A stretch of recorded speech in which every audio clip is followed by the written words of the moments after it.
어렵다 합니다. 아니 왜 자꾸 교회가 어렵다고 하는 말을 하느냐, 김 빠지게. 아니요, 한국교회 얘기하자는 것이라기보다는 우리 자신의 얘기를 하자는 것입니다. 한국교회도 한국교회지만 여러분 우리 자신의 신앙을 한번 생각해 보십시오. 한국교회도 걱정이지만 우리 개인의 신앙이 어쩌면 더 걱정이지 않습니까? 여러분 요즘 어떠십니까? 저는 코로나 이전과 이후가 많이 달라졌음을 느끼게 됩니다. 예전처럼 주일 성수하지 못하고 있습니다. 예전처럼 뜨겁게 기도하지 못하고 있습니다. 예전처럼 은혜롭게 찬양하고 있지 못하고 있습니다. 얼마 전에 어떤 영상을 하나 봤어요. 벼룩 있잖아요. 여러분 벼룩이라고 하는 게 조그만한데 아주 그 탁월한 신체 운동 능력이 있어가지고 자기 몸보다 몇십 배, 몇백 배를 튀어오르지 않습니까? 그런데 그 벼룩을요, 조그만한 컵에 담습니다. 그리고요, 뚜껑을 채우고요, 3일 동안 그 벼룩을 그 컵에다가 가두어 놓았습니다. 그리고 컵 뚜껑을 열었는데 어떻게 되었을까요? 충분히 짐작이 되시죠? 이 벼룩들이요, 그 컵을 뛰어넘지는 못하더라는 거예요. 원래 그 벼룩들은요, 그 컵보다 훨씬 더 높이 뛰어오를 수 있는, 얼마든지 그 컵을 나갈 수 있는 벼룩들이었습니다. 그런 능력이 있었고 그런 경험이 있는 벼룩들이었습니다. 그런데 3일간 가두어 놓았더니요, 그 컵을 뛰어넘지 못하는 벼룩이 되더라. 더 놀라운 사실이 있습니다. 이 벼룩들은 평생 죽을 때까지 이 컵을 뛰어넘지 못할 뿐만 아니라 이 벼룩들에게서 태어난 그 다음 벼룩들 있잖아요. 그 벼룩들도 그 컵을 뛰어넘지 못한다고 합니다. 부모의 능력, 부모의 체험 그 이상을 뛰어넘지 못한다는 거예요. 여러분 지난 3년이 혹시 그 벼룩에게 3일간의 시간이 되었던 것은 아닙니까? 우리가 지난 3년 동안 코로나라고 하는 컵에 딱 잠겨져 있었더니만 주일 성수하는 것도 예전만치 못하고, 기도도 예전만치 못하고, 찬양도 예전만치 못하고, 헌신도 예전만치 못하고, 그 컵에 가두어져 있었더니만 그 이후로 우리는 예전의 신앙을 회복하지 못하고 그 컵에, 그 수준에 머물러 있는 거 아니냐라고 하는 거예요. 여러분 우리들의 자녀들이 우리들의 신앙을 뛰어넘지 못한다고 한다면 한국교회는 앞으로 어떻게 되겠습니까? 한국교회에 대해서 말씀드리는 것은요, 한국교회에 대해서 말하자는 것이 아닙니다. 내 신앙에 대해서 한번 얘기해보고 생각해보자라고 하는 것이죠. 여러분, 이렇게 우리의 신앙이 영적으로 침체할 때 우리는 어떻게 해야만 하겠습니까? 저는 성경을 보면서 그 유일한 해법은 성령의 충만함이라 이렇게 깨닫게 되었습니다. 여러분 요한복음 20장에 보면 한국 교회 이상으로 어려움을 당하고 있었던 교회 성도들이 있었음을 알게 됩니다. 바로 예루살렘 교회예요. 이 당시의 예루살렘 교회, 예루살렘에 있었던 성도들 상황과 형편이 매우 좋지 않았습니다. 여러분 아시지요? 그들이 믿고 따랐던 예수님께서 십자가에 달려 처참하게 돌아가셨습니다. 그뿐만 아니지요. 예수님을 따랐던 자기들도 언제 붙잡혀서 언제 예수님처럼 그렇게 끔찍한 고통 속에 죽게 될지 아무도 모르는 그런 상황이었습니다. 그런 어려운 상황, 어쩌면은요, 오늘 우리가 처해 있는 상황보다 더 침체되어 있는, 더 영적으로 바닥을 치고 있는 그런 상황이 아니었겠습니까? 그런데 바로 그때 부활하신 예수님께서 그들 가운데 나타나사 이 영적 침체의 늪에 빠져 있었던 제자들에게 한마디 말씀을 하시더라고 하는 것입니다. 요한복음 20장 22절 예수님께서 말씀하십니다. 그들을 향하사 숨을 내쉬며 이르시되 성령을 받으라. 영적으로 침체되어 있었던 제자들에게 예수님께서 하신 말씀은 성령 받으라 라고 하는 이 한마디 말씀이었더라고 하는 것입니다. 여러분, 영적 침체에 빠졌을 때 어떻게 해야 된다고요? 성령 받아야 된다고요. 성령 받는다라고 하는 것은요, 우리가 잘할 때, 뭔가 분위기 좋을 때, 뭔가 지금 부흥하고 있을 때 그때에 성령 받는 것이 아니고요. 어쩌면은요, 우리가 어려움 당할 때, 문제가 있을 때, 침체를 경험하고 있을 때, 그때 우리가 더욱 성령 받아야 된다라고 하는 말씀이 아니냐라고 하는 것입니다. 사랑하는 성도 여러분, 세상이 어떤 형편이든지 어떤 상황이든지, 아니요, 어쩌면 우리의 형편이 어렵고 힘들고 괴로울지라도 그러면 그럴수록 더욱 성령 받으시기를 주님의 이름으로 축원합니다. 자, 그런데 여러분, 성령에 대한 많은 오해가 있더라고요. 성령 받으십시오 하면 사람들은 보통 어떤 것을 생각하느냐? 뜨거운 체험을 생각하더라는 거예요. 그도 그럴 것이 오늘 말씀을 보십시오. 마가의 다락방에 임했던 성령의 임재가 어땠는가 보니까요, 아주 뜨거운, 아주 강렬한 성령의 체험이었음을 우리가 보게 됩니다. 2절과 3절의 말씀을 보니까 성령 받을 때 어떤 일이 일어났느냐? 호련히 하늘로부터 급하고 강한 바람 같은 소리가 있었다라고 하는 거예요. 그리고 또 어떤 현상이 있었느냐? 마치 불의 혀처럼 갈라지는 것들이 그 자리에 모여있는 사람들의 머리 위에 머물러 있었더라라고 하는 거예요. 여러분이 얼마나 놀랍고 얼마나 신기하고 얼마나 강렬한 그런 체험입니까? 여러분, 만약에 우리 신의교회 지금 예배드리는 가운데 이런 성령의 체험이 있다고 생각해 보십시오. 분명히 아무런 소리가 들릴 수가 없습니다. 그런데요, 갑자기 급하고 강한 바람 같은 소리가 슉 하고 들리고요. 그리고 우리 눈에 보이는데 성령의 불이 임하더니 여기에 계신 여러분 머리 위에마다 성령의 불이 하나씩 쫙 불의 혀처럼 갈라져서 임재해 있는 것을 여러분 만약에 본다고 생각해 보십시오. 얼마나 놀랍고 얼마나 신기하고 얼마나 뜨거운 강렬한 체험이 되겠습니까? 네, 실제로 성령의 체험이 있는 사람들 가운데에서는요, 이런 경험, 이런 체험을 말씀하시는 분들이 있습니다. 어떤 분은 그렇게 성령을 받으셨대요. 성령을 받으셨는데요, 얼마나 뜨거운지 아 뜨거 막 이러시면서 성령을 받았다고 하시는 그런 얘기. 아마 여러분들 중에서도 이런 체험 있는 분들 있으실 것이고요. 이런 말씀 들으신 분들 계실 거예요.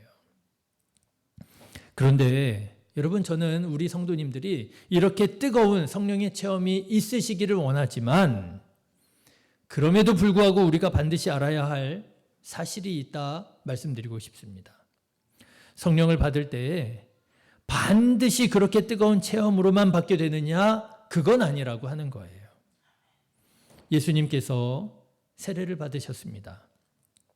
그런데 예수님께서 세례를 받으실 때 성령께서 예수님 가운데 임하셨다라고 하는 거예요. 아시죠? 그런데 예수님께서 성령 받으실 때 그 현상을 보니까 어땠느냐? 성령께서 무엇처럼요? 비둘기처럼 예수님께 임했더라라고 하는 거예요. 여러분, 상상해 보십시오. 성령이 비둘기와 같이 예수님 가운데 임했을 때 그 체험은 어떤 체험이었을까요? 방금 전에 말씀드린 뜨거운 불의 그런 체험이었을까요? 강하고 급한 그런 소리가 들리고 불이 임하고 그랬을까요? 비둘기는요, 평화의 상징입니다. 아마도 아주 잔잔하고 은혜롭고 그런 따뜻한 체험이지 않았을까 싶습니다. 자, 여러분, 여기에서 우리가 중요한 단어를 발견하게 돼요. 같이라고 하는 단어입니다. 여러분, 오늘 사도행전 2장의 말씀을 다시 한번 보십시오. 다시 한번 보시면 이렇게 되어 있어요. 호련히 하늘로부터 급하고 강한 바람 같은 소리가 있었다. 그렇죠? 그런 급하고 강한 바람 같은 소리입니다. 그리고 또 3절의 말씀을 보십시오. 마치 불의 혀처럼 갈라지는 것들이 보였다라고 하는 거예요. 이게 무엇을 의미하는 것이겠습니까? 이것은 주관적인 체험을 의미하는 거죠. 예수님께서 세례를 받으실 때, 성령에 임하셨을 때 말씀을 보면 이렇게 되어 있습니다. 마가복음 1장에 보니까 곧 물에서 올라오실새 하늘이 갈라짐과 성령이 비둘기 같이 자기에게 내려오심을 보셨다. 예수님 위에 임하셨던 성령은 비둘기 같이 임했다라고 하는 거예요. 급하고 강한 바람 같은 소리, 불의 혀 같은, 그리고 성령이 비둘기 같이. 이 같이라고 하는 표현이 무엇을 의미하겠습니까? 이것은요, 사람마다 다를 수 있는 주관적 체험이라고 하는 것을 우리에게 전해주는 말씀인 것이죠. 다시 말하자면, 여러분, 성령의 체험은 사람마다 다를 수 있다는 거예요. 정말입니다. 엘리야 선지자가 하나님의 산 호렙으로 도망을 가게 됩니다. 갈멜산에서 놀라운 승리를 거두지 않았습니까? 그런데요, 놀라운 승리를 거두었는데도 불구하고 자기 형편은 오히려 더 어려워졌어요. 생명의 위협을 느끼게 되었습니다. 그래서 실망하고 낙심한 나머지 엘리야가 호렙산으로 피신을 하게 됩니다. 지쳤습니다. 피곤합니다. 그런데 그 와중에 하나님께서 엘리야에게 하나님의 영광스러운 모습을 보여주십니다. 그런데 어떻게 보여주셨느냐? 열왕기상 19장의 말씀을 보니까 이렇게 되어 있습니다. 여러분 한번 잘 들어보십시오.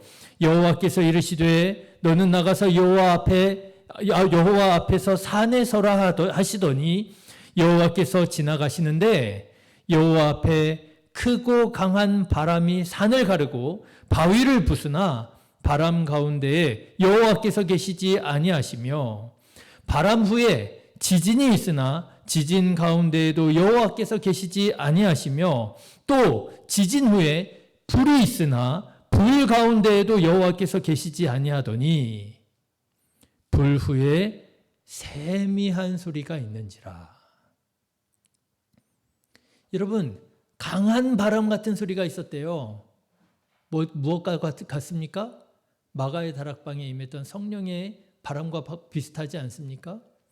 여러분, 호렙산에요, 불이 있었대요. 무엇과 같습니까? 마가 다락방에 임했던 성령의 불과 같지 않습니까? 그런데 엘리야는요, 호렙산에서 경험했었던 그 바람 가운데에서, 그 불 가운데에서 하나님을 보지 못했다는 거예요. 하나님을 만나지 못했다는 거예요. 오히려 그는 어디에서 하나님을 만나게 되었느냐? 그 모든 아주 강렬한 체험이 끝난 후에, 그 후에 세미한 소리로 하나님을 만나게 되었다라고 하는 거예요.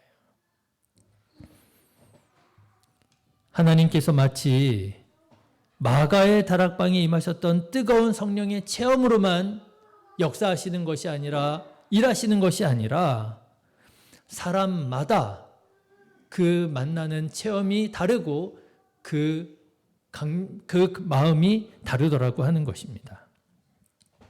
어떤 분은 따뜻한 체험보다 뜨거운 체험이 더 좋은 것 아니냐, 하나님의 체험을, 성령의 체험을 온도를 가지고 평가하라고 들는지도 모르겠습니다. 그런데 여러분, 성경을 보니까요, 아니더라고요. 주관적인 체험을 가지고 성령 세례를 받았느냐 받지 못했느냐 하는 객관적인 사실을 비교하고 판단하는 것은 온당치 않은 일이더라고요.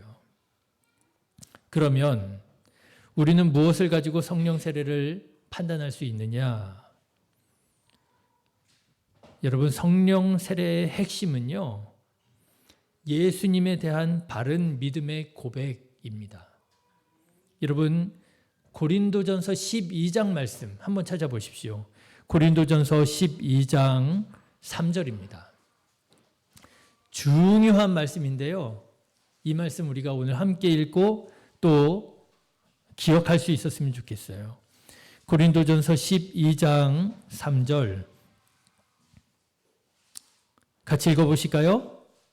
그러므로 내가 너희에게 알리노니 하나님의 영으로 말하는 자는 누구든지 예수를 저주할 자라 하지 아니하고 또 성령으로 아니하고는 누구든지 예수를 주시라 할 수 없느니라.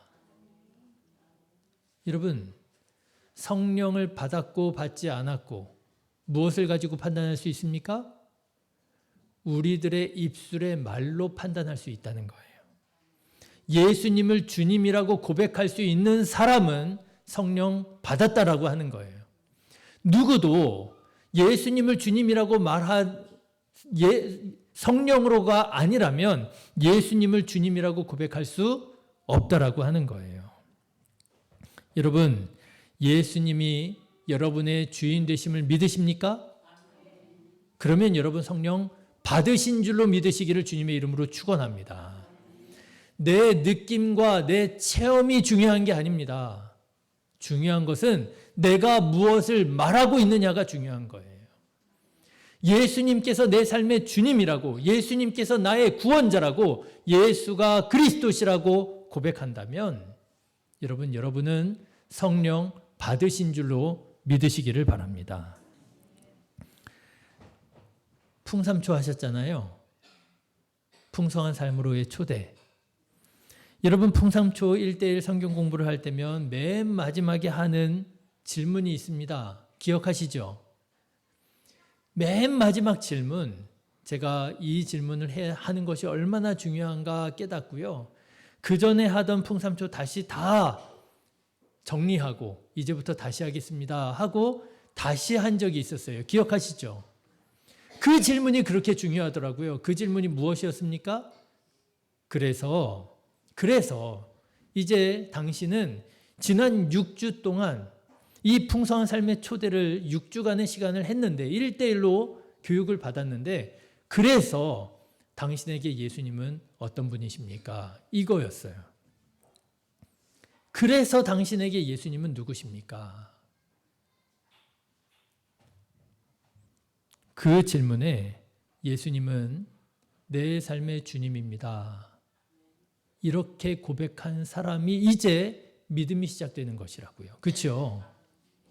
예수님이 내 삶의 주님이십니다. 예수님께서 그리스도이십니다. 예수님이 나의 구원자입니다. 여러분 이렇게 고백한 사람은요.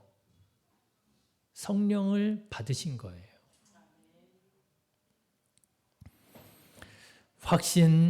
확신하고 말씀하셨던지 그렇죠? 좀 확신이 안 되는 중에 그런가 저런가 하면서 말씀하셨던지 정도의 차이가 있을 수 있어요. 어쩌면 여러분들 가운데에서는 왠지 좀 부끄럽고 왠지 좀 낯설고 그래서 당당하게 대답하지 못하고 조금 작은 목소리로 고백하신 분들도 계시는지 모르겠습니다. 예수님이 내 삶의 주님이신 것 같아요. 뭐 이런 식으로 말하는 거죠. 그런데 여러분 그렇게라도 고백할 수 있었더라고 한다면 여러분 성령께서 여러분 안에서 일하시기 시작하셨고 역사하기 시작하셨다라고 하는 사실을 여러분 믿음으로 받아들이셔야 된다라고 하는 거예요. 자, 여러분 한번 옆에 있는 분에게 한번 물어보세요. 당신은 예수님을 주님이라고 고백하십니까? 한번 물어보십시오. 그리고 한번 대답해 보십시오. 시작. 대답해 보십시오. 뭐라고 대답하시겠습니까? 예수님이 정말 내 삶의 주님이십니다. 그렇게 고백하십니까? 아우 좀 부끄러워요. 낯설어요.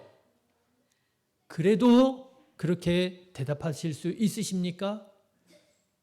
그렇게 아무나 할 수 있는 게 아니라는 거예요. 아무나 그렇게 할 수 없다라고 하는 거예요. 만약에 그럼요. 예수님께서 내 삶의 주님이십니다. 이렇게 고백하셨더라면요. 축하해 주셔야 됩니다. 네, 성령 세례를 받으셨군요.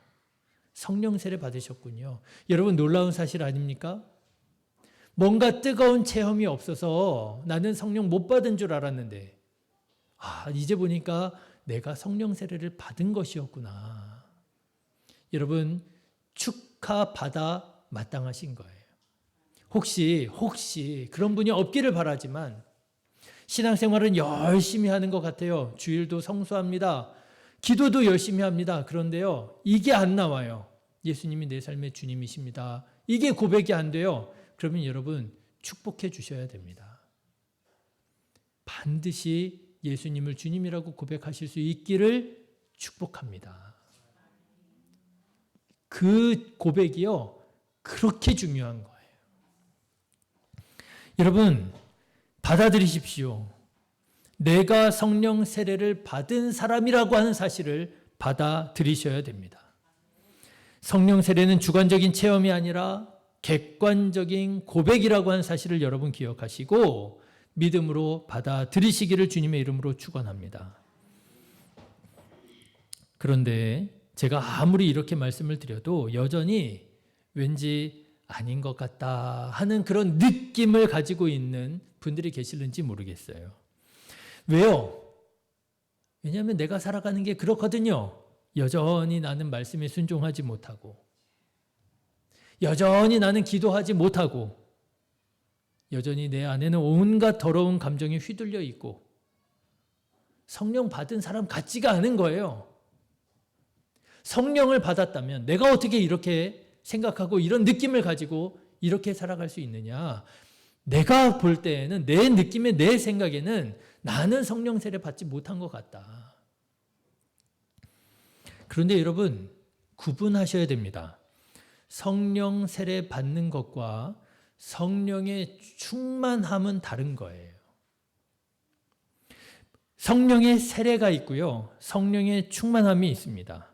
그런데 보통 그리스도인들이 성령의 세례와 성령의 충만함을 혼동하고 혼용하고 있어요. 그런데 여러분 같은 것이 아닙니다. 성령의 세례는 말씀드린 것처럼 예수님을 주님이라고 고백하는 단회적인 사건입니다. 그런데 성령의 충만함은 예수님을 주님으로 모시고 살아가는 지속적인 삶인 거예요. 성령으로 충만하지 못하면 아무리 성령으로 세례를 받았다 할지라도 의심할 수 있습니다. 의심할 수 있어요. 흔들릴 수 있습니다. 그렇다고 해서 성령 세례 받지 못한 건 아닌 거예요. 성령 세례는 받으신 거예요. 그러나 성령으로 충만하다면 다시 말해서 예수님을 주님으로 늘 의식하고 고백하고 순종하면서 살아가고 있다면 그런 의심들이 점점 사라지게 될 것입니다. 여러분 오늘 본문의 말씀을 보시면 성령으로 세례를 받은 제자들이 어떻게 되었느냐? 성령으로 충만해졌다고 얘기합니다. 2장 4절의 말씀을 보면은요, 그들이 다 성령의 충만함을 받고 이렇게 나옵니다. 그렇죠?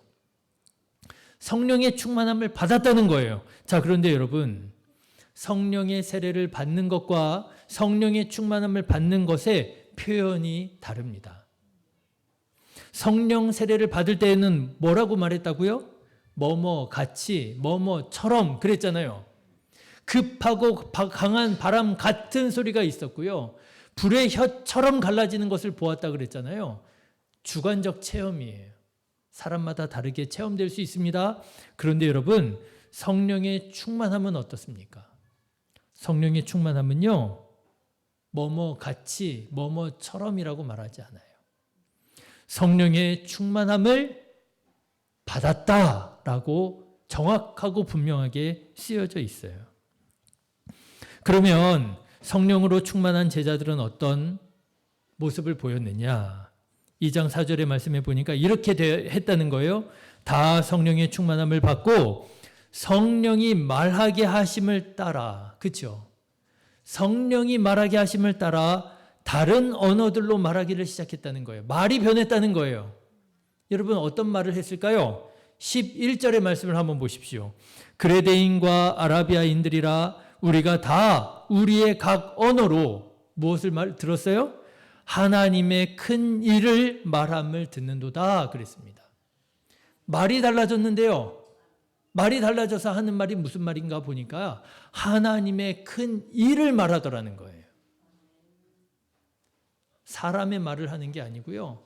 세상 정치, 경제 이런 얘기하는 게 아니고요. 하나님의 큰 일을 말하게 되었다는 거예요. 얼마 전에 아버지하고 또 저희 사촌 가운데 장로님이 계십니다. 아버지하고 장로님하고 같이 모시고 좀 공주에 갈 일이 있었어요. 그래서 제가 이제 운전을 하고 공주에 다녀왔습니다. 근데 공주에 가는 길, 아이고 정말 차가 얼마나 막히는지요. 가는 데만 3시간 반, 오는 데도 3시간 이상 걸려서 하루 종일 운전을 했어요. 그러니 여러분 그 이제 차 안에서 이제 여러 얘기들을 나누게 되잖아요. 근데 참 너무나도 감사한 게 옆에 아버지 목사님이시잖아요. 뒤에 장로님 타셨잖아요. 이제 뒤에 또 사모님 계시잖아요. 무슨 말 하는 줄 아십니까? 무슨 말 할까요? 정치 얘기? 경제 얘기? 아니고요. 얘기하는데요. 하나님의 큰 일에 대해서 얘기를 하는 거예요. 장로님께서 신앙 간증을 하시고요. 그래서 오고 가는 차 안에서 7시간 동안 간증 들으면서 갔다 왔어요. 여러분, 성령에 충만한 사람은 무엇이 달라지느냐? 말이 달라집니다. 말이 달라집니다. 하나님의 큰 일에 대해서 말하게 됩니다. 그러면 그 하나님의 큰 일이라고 하는 것은 무엇이냐? 다시 말하자면, 요약하여 말하자면 예수님이 그리스도시라고 하는 복음을 말하는 거예요.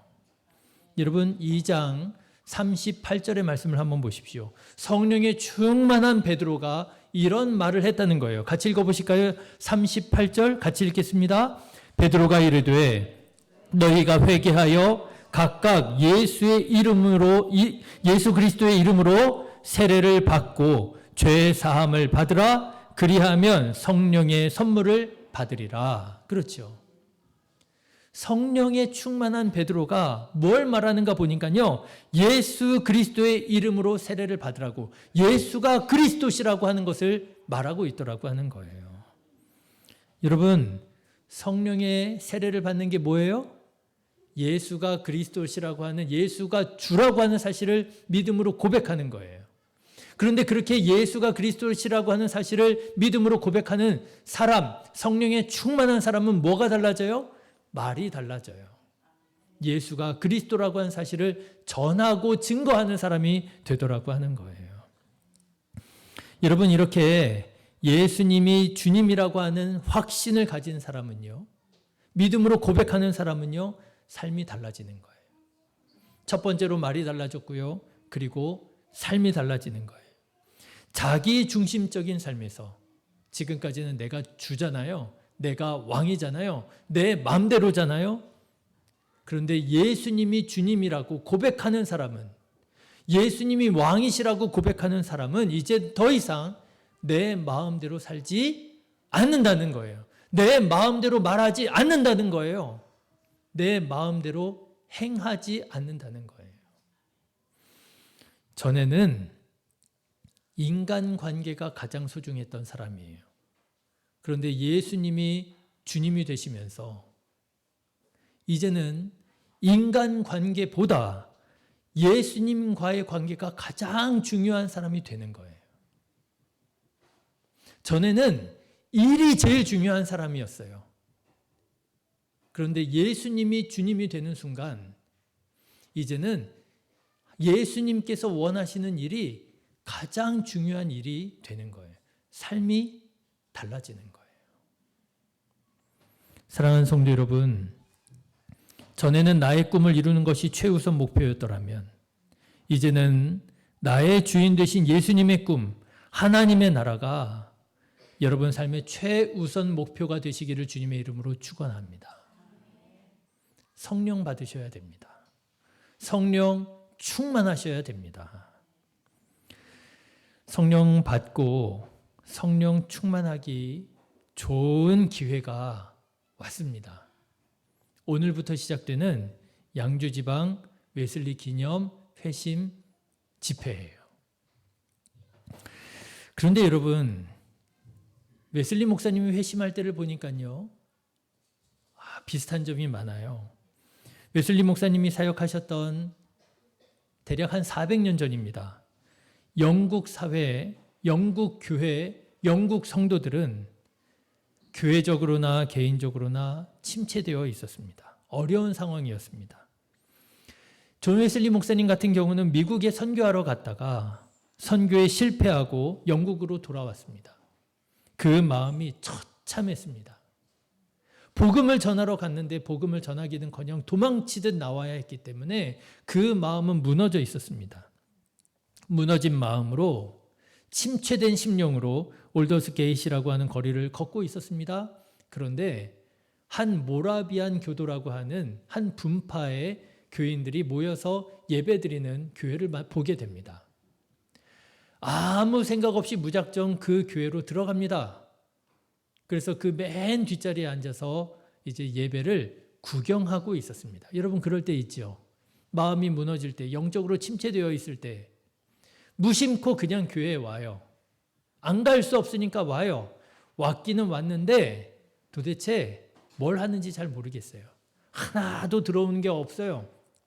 기도도 안 되고요. 찬양도 은혜가 안 되고요. 설교는 뭐라고 하는지 하나도 안 들리고요. 맨 뒷자리에 그냥 몸만 와 있는 거예요.